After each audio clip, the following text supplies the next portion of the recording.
Ora, muito bom dia.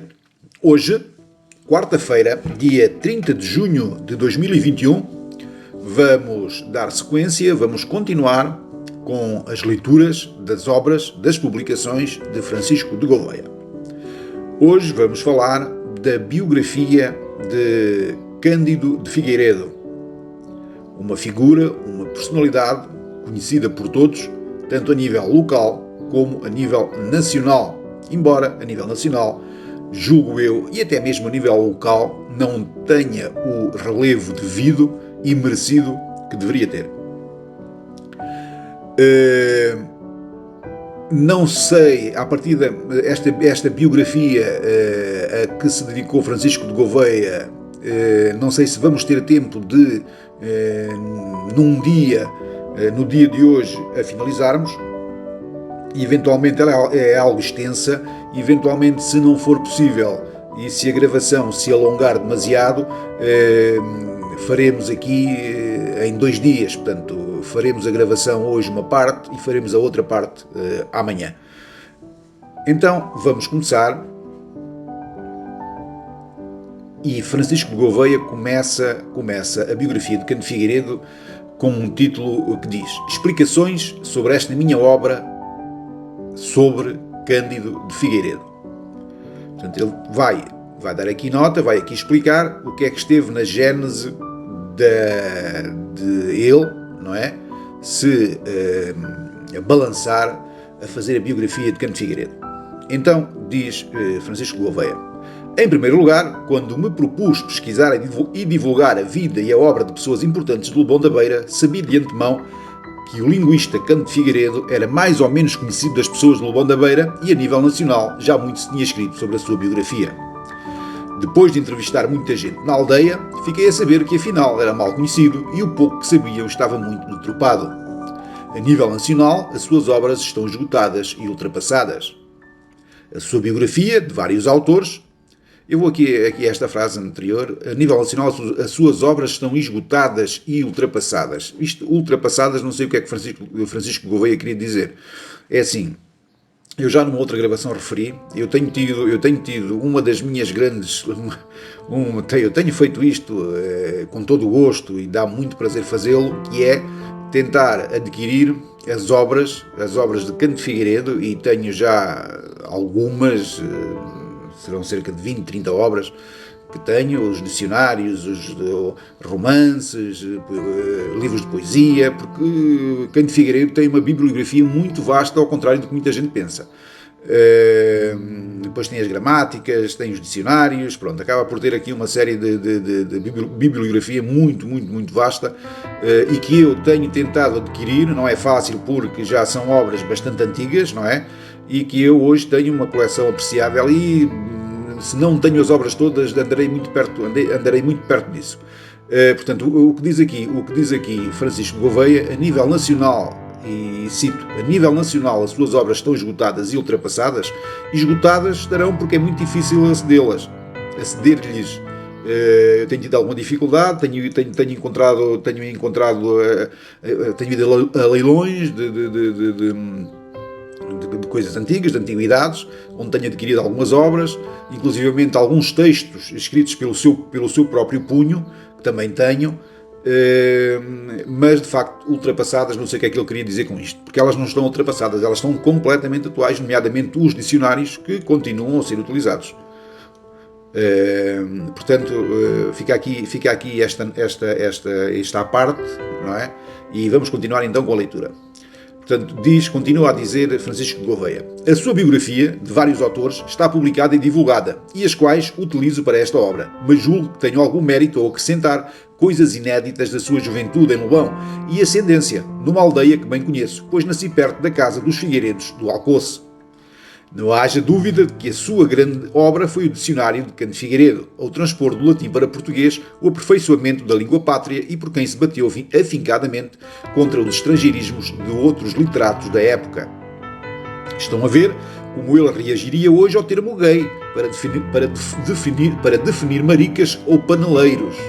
Eu peço desculpa pelas expressões, mas são as que constam aqui no livro. Como dizem os alentejanos, ou ainda tsunami ao nosso marmoto.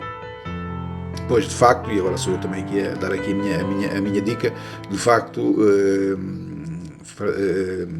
Cândido Figueiredo era avesso a tudo o que fossem estrangeirismos, galicismos, anglicanismos, tudo que tivesse a ver com estrangeirismos, ele era determinantemente contra.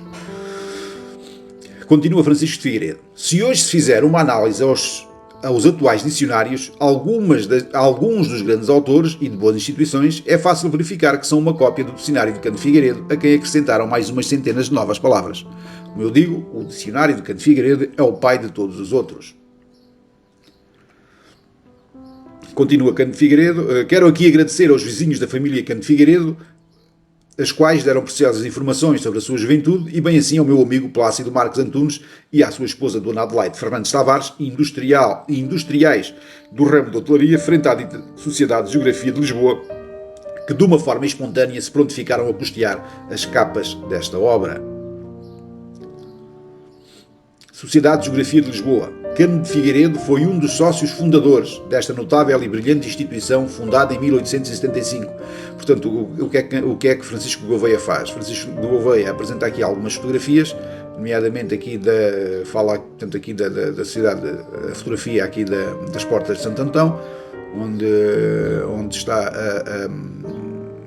a pensão residencial Florescente, que eu conheço, e daqui aproveito para mandar um abraço ao meu amigo Sr. Plácido e à sua esposa Dona Adelaide, e penso que a residencial Florescente, eu sei que fica à frente ali, mais ou menos, do Coliseu de Lisboa, mas aqui diz que também fica frente à dita Sociedade de Geografia de Lisboa. Pronto, não sei se esta informação eu desconhecia. Depois apresenta aqui uma outra. Aparecem aqui outras informações. Portanto, ele foi fundador da Sociedade de Geografia de Lisboa. Pronto, e depois vamos aqui à ascendência de Cândido Figueiredo. Portanto, vamos ver quem foram os ascendentes, quem foram os avoengos, quem foram as pessoas, não é? Os pais, os avós, pronto, e por aí fora, de Cândido de Figueiredo. Então, vamos aqui ao texto. Ascendência de Cândido Figueiredo. Francisco José de Figueiredo, casado com Maria Joana, viviam na calçada do Alcoce e eram avós de Cândido de Figueiredo. Com eles viviam 6 filhos: Joaquim, José, António, Francisco, Alexandrino e Tiago. Francisco José de Figueiredo, conhecido como o Figueiredo da Ribeira, era proprietário das terras e casas da Ínsua. Na sua casa tinha uma adega e um espaço que funcionava como tulha real, pois ele era o tesoureiro do dízimo e ali recolhia os cereais dos outros lavradores. Nos séculos anteriores, este imposto chamava-se quinto, daí a história da estrada do quinto, e o tesoureiro era o almoxarife. Portanto, Francisco José de Figueiredo era pai de Cândido de Figueiredo. Maria Joana, avó de Cândido de Figueiredo, Maria Joana era filha do cirurgião do casal e afilhada de seu tio, o padre Alexandrino de Freirós, de quem herdou as terras da Ínsua. Fanática religiosa e política, fazia questão de ter sempre um familiar representado na igreja.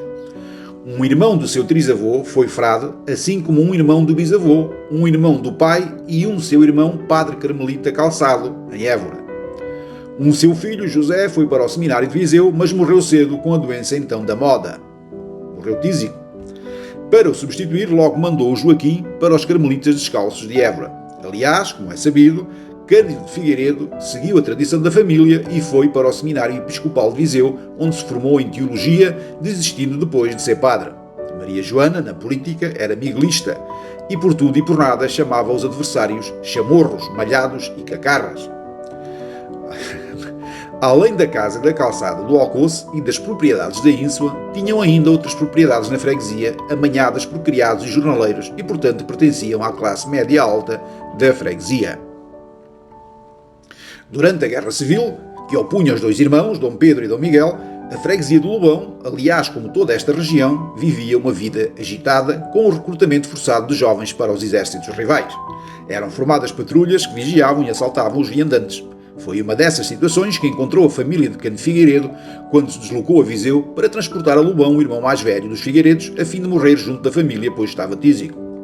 Aconteceu que, tendo adoecido o José, que se encontrava no seminário de Viseu a fim de ser padre, como era tradição da família, veio o recado para o irem buscar, pois não havia nada a fazer. Foi mandado num carro de bois, com tolos, almofadas e colchões, o qual era acompanhado por 2 irmãos, além do almocreve. No regresso, ao passarem em frente da capela de São Pedro em Canas, foram interceptados por uma patrulha dos liberais, chefiada por um filho de Joaquim Marques de Lobão. Estavam a prever o pior, quando ouverem de quem se tratava e, atendendo ao doloroso transporte, logo mandou seguir o cortejo, não sem antes afirmar que deixassem seguir, porque, embora fossem miguelistas, eram boa gente e que não se esqueçam de dizer lá na terra que os Marques eram tolerantes. Este incidente com a família de Joaquim Marques voltou a repetir-se. O Joaquim Marques habitava uma casa apalaçada junto ao adro da igreja. E um dia, o filho Francisco, dos Figueiredos do Alcoce, ao passar junto à casa do Joaquim Marques, casa da Dona Júlia, foi alvejado com um tiro de escopeta. O alvo era um dos da Ribeira, família de miguelistas da povoação, e não o vendo cair, correu atrás dele para o alvejar de novo. O alvejado, porém, muito mais novo que o sicário, fugiu rua do Alcoce abaixo e, evitando entrar em sua casa, chegou ao fundo da rua e meteu-se na primeira porta que encontrou aberta, junto à fonte do lugar. Do lado de dentro, saiu-lhe ao encontro uma rapariga que, surpreendida e apavorada, lhe perguntou: "Que é isto, Sr. Francisco? Que tem? Que quer desta casa?" "Não é nada, descanse, menina Cândida. Deu-me um tiro o Joaquim Marques e creio que ainda vinha atrás de mim. Deixe que me esconda aqui por um momento." "Seja, mas vou chamar a minha mãe." Apareceu com efeito a mãe da menina Cândida, privava com os Pinas, Cabrais e outros liberais da aldeia, simpatizando pouco com os miguelistas. Por isso observou: "Mas quem o manda a ser miguelista? Eu não sou coisa nenhuma, tenho 20 anos, trabalho e divirto-me." "Pois bem, deixe-se ficar, mas anoitecendo." "Bem sei, vou para a minha casa." Verificou-se que o Sr. Francisco estava levemente ferido no ombro e a menina Cândida ajudou gentilmente no penso do ferimento. Daquele encontro resultou um sentimento de gratidão e qualquer coisa de recíproca estima que o tempo afervorou. Estas relações, porém, não eram bem vistas pela mãe da menina Cândida, nem tampouco pela mãe do Sr. Francisco. Como na família deste, segundo as tradições, cada geração devia ter um padre ou um frade, e visto que o irmão mais velho de Francisco morreu, antes, vamos ver, este Francisco, que foi baleado, que fugiu e que foi obter proteção e guarida na casa da menina Cândida, este Francisco Figueiredo era o pai de Cândido Figueiredo. Continuando e voltando aqui atrás, repetir aqui este para não perdermos o fio à meada, repetir aqui este parágrafo. Como na família deste, segundo as tradições, na família do Francisco, não é? Família do Francisco, cuja mãe era a Joana, Francisco, pai de Cândido Figueiredo, irmão do tal que se chamava, que era o José, não é? Irmão do José, que sofreu daquela doença em Viseu, quando estava no seminário, e que veio em ambulância, entre aspas, numa carroça, e que foi abordada pelos miguelistas, não é? Portanto, isto são todos familiares. Portanto, é o Francisco, nós aqui já estamos a falar de Francisco, que é Joana, que é a avó do Francisco, Joana, avó de Cândido Figueiredo, Francisco, pai de Cândido Figueiredo, e o José, tio de Cândido Figueiredo, irmão de Francisco também, e filho de Joana. Portanto, vamos estar aqui, senão perdemos um bocadinho aqui nestas relações familiares.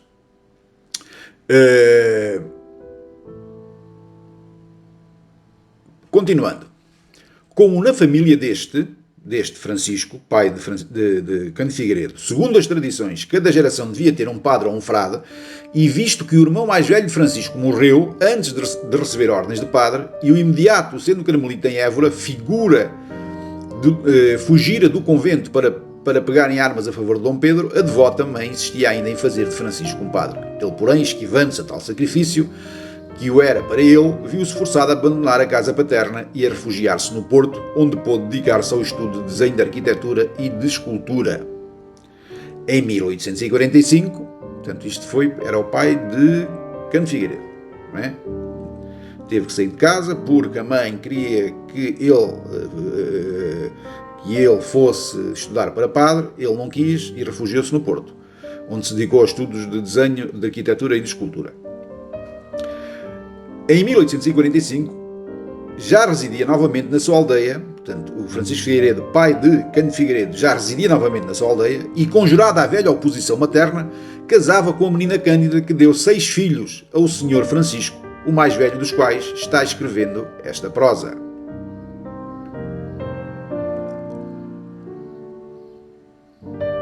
Como o leitor já deve ter percebido, esta descrição é do próprio Cândido Figueiredo e refere-se ao encontro acidental do seu pai e da menina. Cândida, que viria a ser sua mãe. Portanto, Cândida era a mãe de Cândido de Figueiredo. Portanto, Francisco de Figueiredo e Cândida, e a menina Cândida, que em tempos tinha acolhido Francisco de Figueiredo, pai de Cândido de Figueiredo, quando ele foi baleado e se foi socorrer na casa da futura mulher, da menina Cândida, portanto, as voltas que o mundo dá, não é? Entretanto, Francisco Figueiredo teve que ir para o Porto para fugir à obrigatoriedade que a mãe Joana lhe impunha para que de facto seguisse a vida eclesiástica. Ele, entretanto, foi para o Porto, voltou e veio a casar com a menina Cândida, portanto, Francisco e menina Cândida, pais de Cândido Figueiredo. Agora vamos aqui à infância de Cândido Figueiredo em Lobão. Os primeiros anos, isto é o Cândido Figueiredo a relatar na primeira pessoa. Portanto, isto aqui consta do livro de Francisco Figueiredo, mas é uma descrição da sua infância, portanto, de Cândido Figueiredo, feita por ele próprio, na primeira pessoa. Então diz assim: os meus primeiros anos vivi-os naquela modesta casa da Guiomar, em que se deu o encontro semitrágico do Sr. Francisco com a menina Cândida. Portanto, Francisco e a menina Cândida, seus pais. A frontaria daquela casa, como já indiquei, fica junto e sobranceira à fonte pública do lugar, fonte cuja água me matou muitas vezes a sede e me teria morto também a mim, se à criança e ao borracho. A água que escorre da fonte e não é preciso ao consumo público vai juntar-se poucos metros adiante, numa larga poça, de onde atiram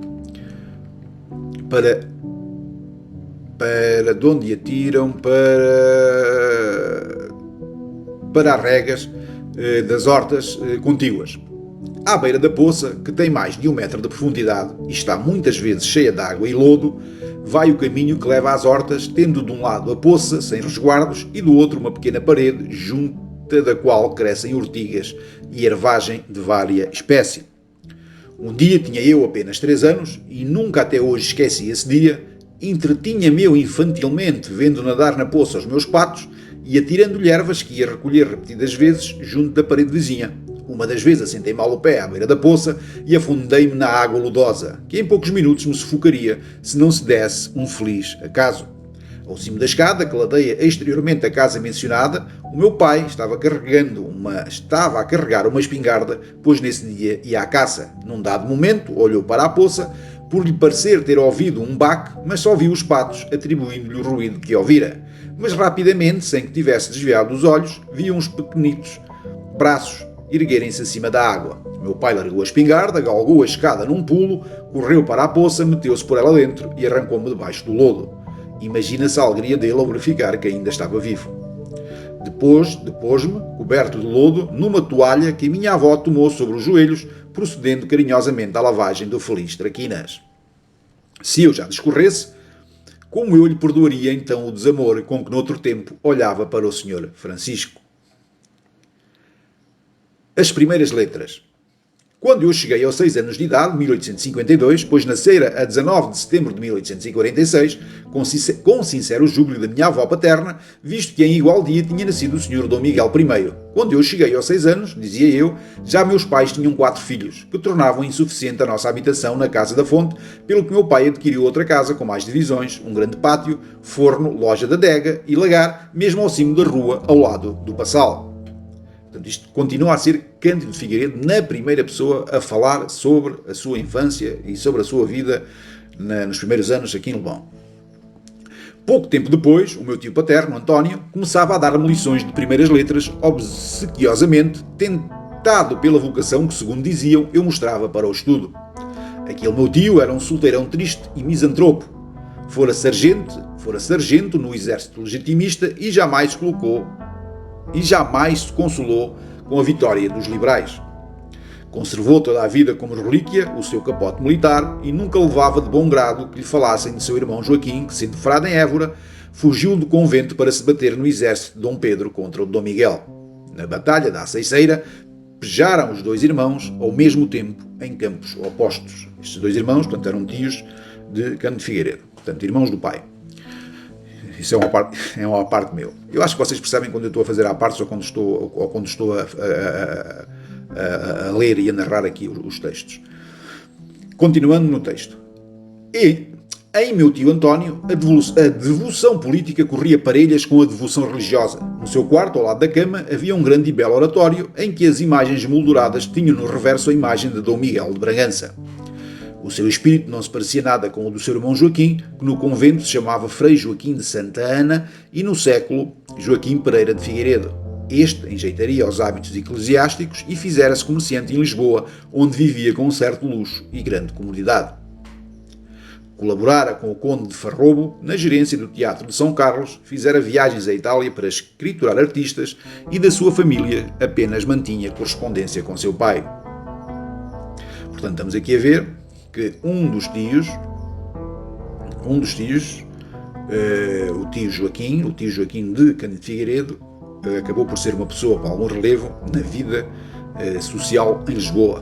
Portanto, para onde ele foi depois de sair de Évora. Como não tinha filhos, continuando aqui o texto, esse tio Joaquim chegou a pedir ao meu pai que me deixasse vir para a companhia dele em Lisboa, onde se encarregaria da minha educação. O meu pai hesitava, a minha avó protestava, ordenando-lhe que não confiasse o filho à direção de um pedreiro livre, talvez maçom, que poderia arrastar à perdição da alma. Assim fiquei na aldeia. Aos 12 anos estudava eu latim e ajudava à missa o meu professor, Padre Diniz, e o vigário da freguesia. O Padre Diniz, primo da minha mãe, era sem favor um erudito, em história, literatura, economia política, ciências naturais, de tudo, conversava com seguro e claro critério. Se havia quem o atendesse e o entendesse, o que não era vulgar em pequena aldeia de poucas letras.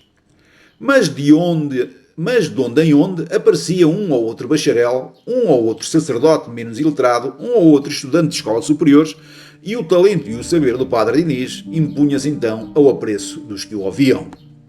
Lembro-me que o doutíssimo economista Dr. Anselmo de Andrade, quando estudante da Universidade de Coimbra, ia passar as férias na minha aldeia, em casa de seu padrasto, o Dr. António Gonçalves da Silva e Cunha, lente medicina, e muitas vezes em casa deste último, ou na Botica da Terra, ou ao luar em pleno adro, provocava a expansão literária e científica do Padre Diniz, com que muito se comprazia. Ainda hoje, decorridos mais de 40 anos, o Dr. Anselmo me pede com saudades notícias do Padre Diniz. Continuamos, todo este texto que tenho vindo aqui a relatar é o Cândido de Figueiredo, o Dr. Cândido de Figueiredo, a relatar a sua infância e juventude em Lobão. Na primeira pessoa.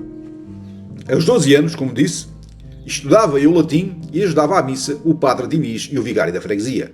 Mas nem só nisso o vigário utilizava o escasso préstimo do estudantinho. Como ele via pouco e não escrevia melhor do que eu, delegou em mim, durante 2 ou 3 anos, a redação dos assentos paroquiais de nascimentos, casamentos e óbitos.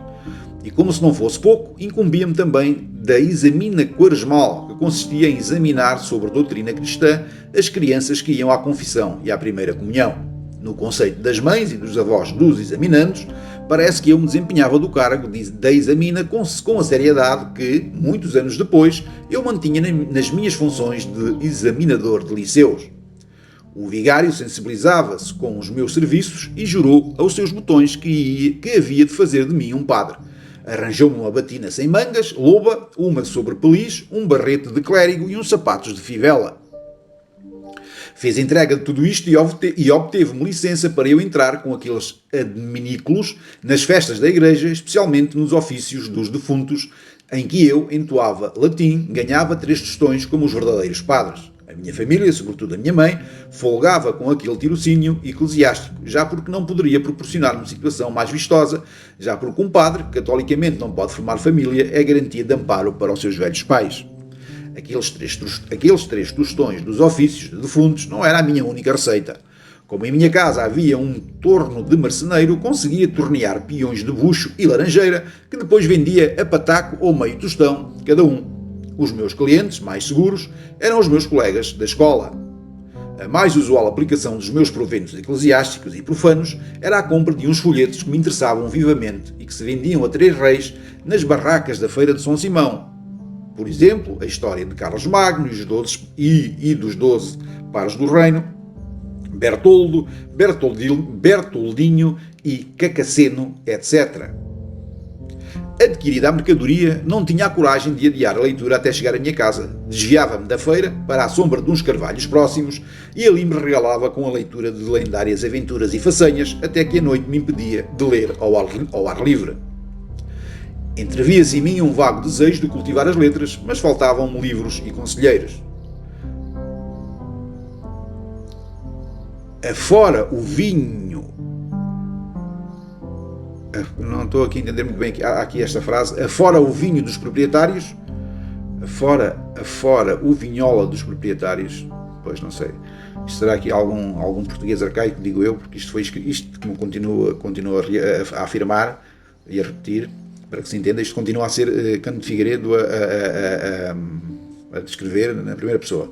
Afora, o que está aqui escrito, ipsis verbis, é o seguinte: afora o vinhola dos proprietários, livros de arquitetura muito apreciados por meu pai, e afora os meus compêndios escolares, a biblioteca doméstica apenas me proporcionava as horas marianas, muito lidas por minha mãe, o lunário perpétuo, muito apreciado por meu tio António, e não falando noutras bagatelas, o almanaque de lembranças, que tinha por correspondente o meu vizinho Alexandrino Caetano de Oliveira, a quem eu o comprava com muito interesse pela bonita soma de 12 vinténs.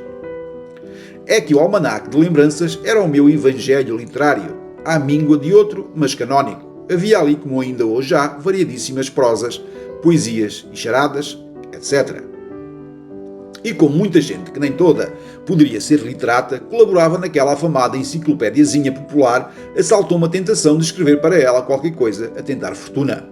O almanaque, que tivera por fundador Alexandre Castilho, irmão do grande escritor deste apelido, era então dirigido pelo poeta da Doida de Albano e do Taço, no Hospital dos Doidos, o Dr. A. Xavier Rodrigues Cordeiro, que, volvida uma dúzia de anos, foi meu dedicado e prestimoso amigo. Com um pouco de audácia mesclada de inexperiência, escrevi um dia numa folha de papel a descrição da minha aldeia natal e mandei-o escrito ao diretor do almanaque. Seria publicado ou não seria? Não se imagina a ansiedade com que o ingênuo mocinho de 13 anos, aprendiz de letras, esperou a publicação do próximo volume do almanaque. E ainda menos se imagina a alegria, o triunfo, quase a vaidade, com que eu, num belo dia de outubro, pude ver em letra redonda o estirado nome de António Cândido Pereira de Figueiredo a franjar a descrição da minha terra. Li o artigo à minha mãe, às minhas irmãs, mas sentia necessidade de maior público, e à falta de mais numerosa e luzida reunião, ocorreu-me que por baixo do sobrado da minha casa andavam muitos homens pisando uvas, abri o alçapão, desci a escada, encostei-me ao lagar e apostrofei os homens. Vocês sabem o que é a letra redonda? É a letra dos livros e dos jornais. Pois não é isso? Responderam alguns. Exatamente. Saibam então que a nossa terra já é falada em letra redonda. Que diz o menino? Pode lá ser. Então ouçam, vem isto num livro de Lisboa. Com voz animada e clara, li a minha prosa, ouvida atentamente pelos homens que se agrupavam perto de mim, suspendendo a pisa das uvas. Alguns de vocês sabem ler? Ali o Joaquim Merendas sabe alguma coisa. Então chega aqui, ó Merendas, e leia este nome. E o Merendas leu em voz alta: António Cândido Pereira de Figueiredo. Ah, mas é o menino! Exclamaram os homens. Este foi para mim uma coroa de glória, e falo verdade se disser que nunca em meu caminho se me depararam aplausos que mais fundamente me impressionaram. Pronto, já vamos quase com 30 minutos de estas descrições da infância e da juventude de Cândido Figueiredo são excepcionais. Isto é de uma riqueza incomparável. Portanto, eu fico comovido por vezes ao ler estas coisas e a ouvir alguém que viveu há tantos anos atrás descrever a terra, descrever as pessoas, descrever os sítios, descrever algumas histórias. É muito, muito, muito bom. Então é assim, isto estará mais ou menos a meio, a biografia está um bocadinho está um bocadinho à frente, está um bocadinho mais de meio, mais de 50%, e já vamos em 30 minutos. Eu acredito que 30 minutos é muito, não é? Mas quem começar a ouvir e que gosta destas coisas não vai parar de ouvir e vai querer ouvir até ao fim. É assim, amanhã voltaremos a Cândido Figueiredo. Vamos falar mais em concreto das datas, das suas publicações, da sua importância literária, da sua importância nas diversas áreas do conhecimento em que ele participou. Será uma leitura, não será, portanto, serão abordados, é uma biografia mais técnica. Pronto, o que é que eu vos desejo? Desejo-vos um resto de boa quarta-feira, desejo-vos um resto de boa semana. Não me canso de pedir, e permitam-me esse abuso, não é?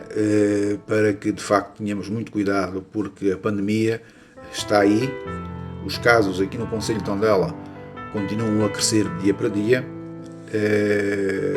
A estirpe que nos está neste momento a afligir é uma estirpe muito perigosa, portanto vamos ter algum cuidado e vamos proteger-nos. Então, até amanhã, se Deus quiser, e muito obrigado.